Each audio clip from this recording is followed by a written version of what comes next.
Assalamualaikum warahmatullahi wabarakatuh. Dengan saya Edi Mulyadi untuk Forum News Network. Saya sekarang ada di Jalan Tol Jakarta Cikampek, ya, kilometer 50, tempat yang disebut-sebut sebagai lokasi ditembaknya 6 laskar FPI ketika melakukan pengawalan terhadap Habib Rizik Syihab. Ini lokasinya, saudara. Di lokasi ini musolanya. Sebelum ini saya tadi sempat ngobrol-ngobrol dengan beberapa pemilik warung di sekitar sini. Mereka mengatakan peristiwanya kira-kira jam setengah 1 pagi.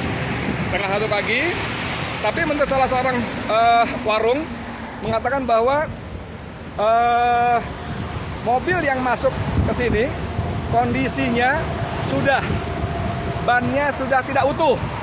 Jadi begitu masuk dari ujung sana, ya, dari pintu masuk rest area ini bannya sudah tidak ada, tinggal velgnya aja. Jadi berisik, rusak, berisik begitu. Kemudian saksi mata mengatakan mobil itu dipepet dua mobil polisi. Tidak lama terdengar 2 kali tembakan, dor, gitu ya. Saya tanya sama tukang-tukang warung di sekitar sini, ada 2 kali tembakan, saudara. 2 kali tembakan. Setelah itu beberapa warga maksud saya yang dagang warung di sini itu keluar, tapi polisi sudah banyak dan mereka diusir. Sana pergi, teroris. Jadi dari awal, saudara, polisi sudah menebarkan apa yang disebut dengan stigma. Orang-orang yang mau mendekat ke arah lokasi terjadinya penembakan disebut teroris. Nah, ini di sini, dekat sini, lokasinya dekat-dekat musola ini, teroris. Tapi saya tanya, ternyata katanya di sini ada tukang parkir segala macam yang langsung di lokasi. Itu memang mereka diusir kira-kira jarak 50 meter sebelum lokasi sudah diusir, nggak boleh. Tidak ada polis lain.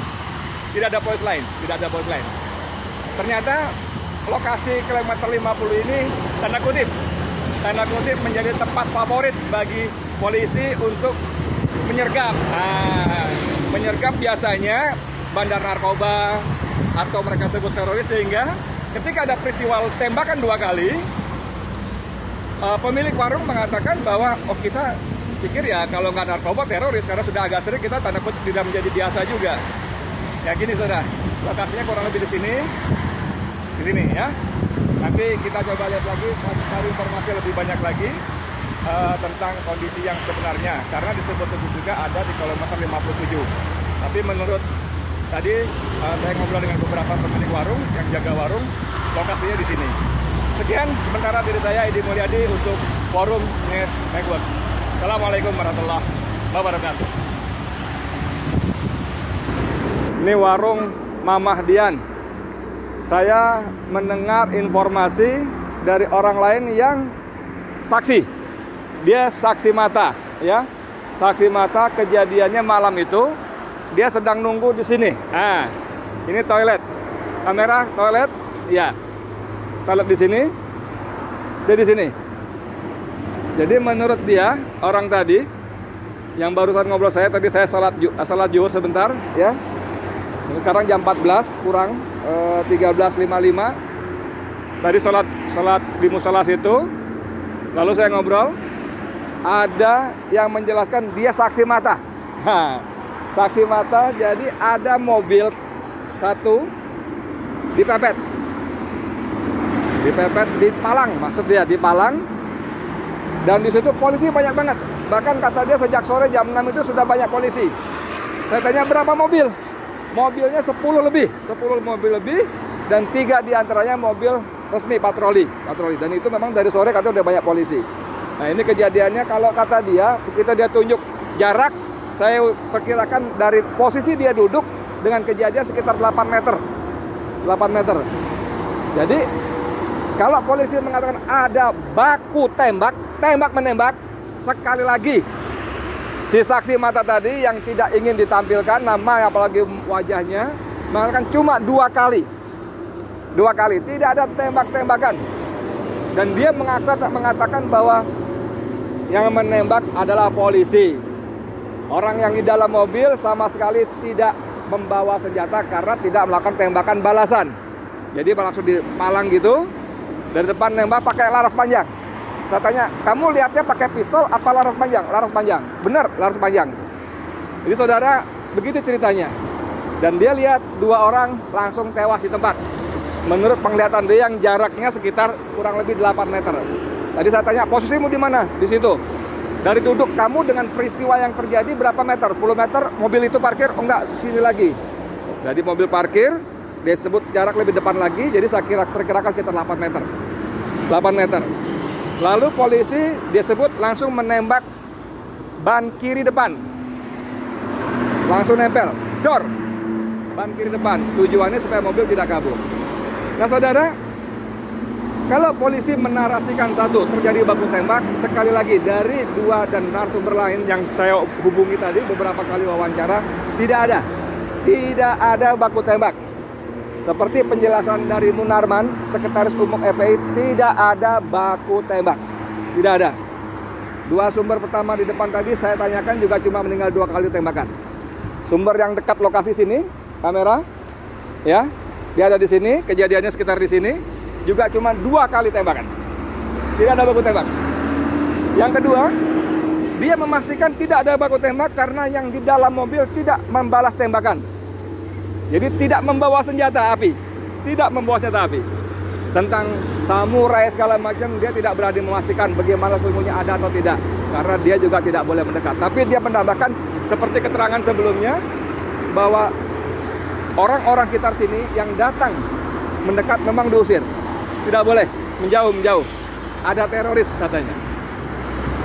Bagaimana kondisi berikutnya? 2 orang ditembak. Lalu kira-kira saya ada datang ambulan. Saya tanya berapa jarak ketika terjadi tembak-menembak dengan ambulan, berapa menit? Setengah jam? Dia bilang ya kira-kira setengah jam. Mungkin ada yang telepon lalu ambulan datang. 2 mayat dibawa keluar, digotong, dibawa pergi ambulan. 4 orang lagi masih hidup, 1 terpinjang-pinjang kakinya. Tapi dia juga nggak memastikan apakah tembak atau tidak, tapi dikatakan terpinjang-pinjang. Itu dipindahkan dengan mobil lain, dibawa pergi entah kemana. Saudara sekalian, saya Edi Mulyadi dari lokasi kilometer 50 tol Jakarta Cikampek ingin memastikan bagaimana situasi sebenarnya. Apakah benar cerita dari versi polisi yang langsung disampaikan oleh Kapolda Metro Jaya Fadil Imran, atau versi FPI seperti disampaikan oleh Munarman dan Ketua Umum FPI Kiai Sobri Lubis. Walaupun lebih banyak Munarman yang menyampaikan. Jadi dari beberapa kejadian, beberapa keterangan saya sementara ini menyimpulkan bahwa informasi dari polisi tidak akurat. Saya tidak berani bilang bohong, tapi tidak akurat. Karena saya bicara dengan beberapa saksi mengatakan memang tidak ada baku tembak, tidak ada tembak-menembak. Dan lagi memang walaupun kejadiannya sudah dini hari, ini jalur ini ramai. Selalu ada saja mobil yang lewat. Dan seperti banyak kita temukan dalam grup-grup WA di media sosial, tidak ada garis polisi. Tidak ada garis polisi seperti yang diceritakan oleh narasumber saya tadi. Tidak ada garis polisi. Yang ada polisi yang mengusir orang-orang datang. Tidak ada garis polisi, tidak ada apa istilahnya olah TKP dan sebagainya, tidak ada. Tidak ada.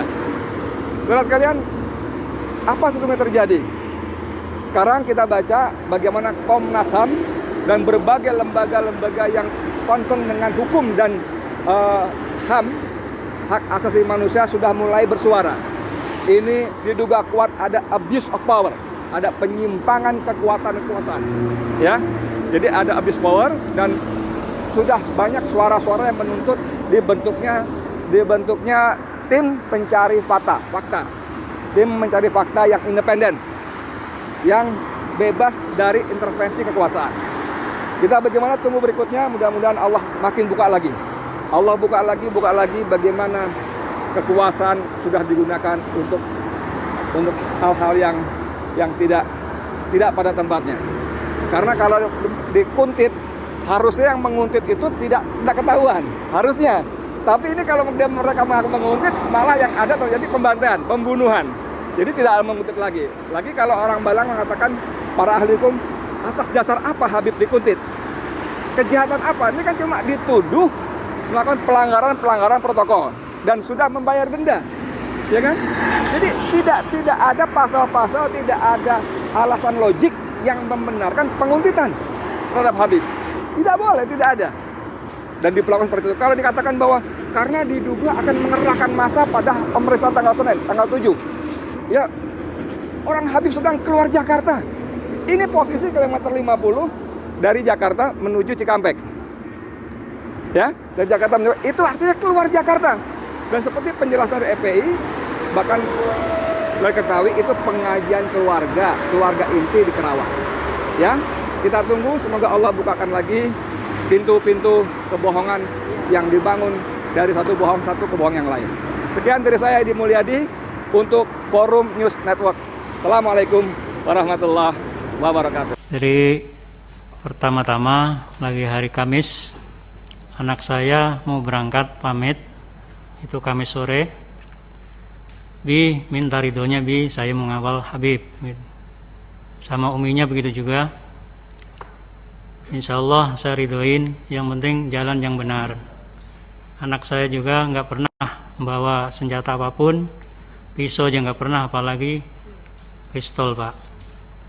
Habis itu berangkat. Lalu hari Minggu siang jam 14.00 saya chattingan, jawabannya alhamdulillah saya sehat, saya belum bisa pulang, Bi, kurang tahu kapan pulangnya. Habis itu saya nggak berhubungan lagi, Pak. Tahu-tahu hari Senin kira-kira jam 3 sore itu ada kabar dari tetangga ke rumah bahwa di berita media sosial maupun TV, Pak, itu anak saya termasuk yang diculik, Pak. Karena apa diculik? Karena saya melihat sendiri pas dimandikan, menyaksikan itu kayak disiksa di punggung sini nih, kayak geseng, Pak. Terus mohon maaf, kemaluannya itu bekas diinjak dan pipisnya bengkak biru dan tangannya sini terkelupas. Dan juga tembakannya itu dari jarak dekat 4 lubang sini, Pak, nembus ke belakang semua, Pak. Nauzubillah summa nauzubillah.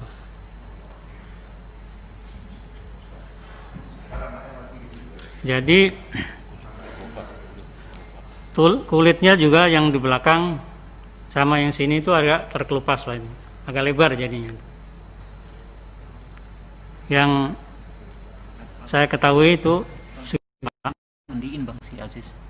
Ya nanti.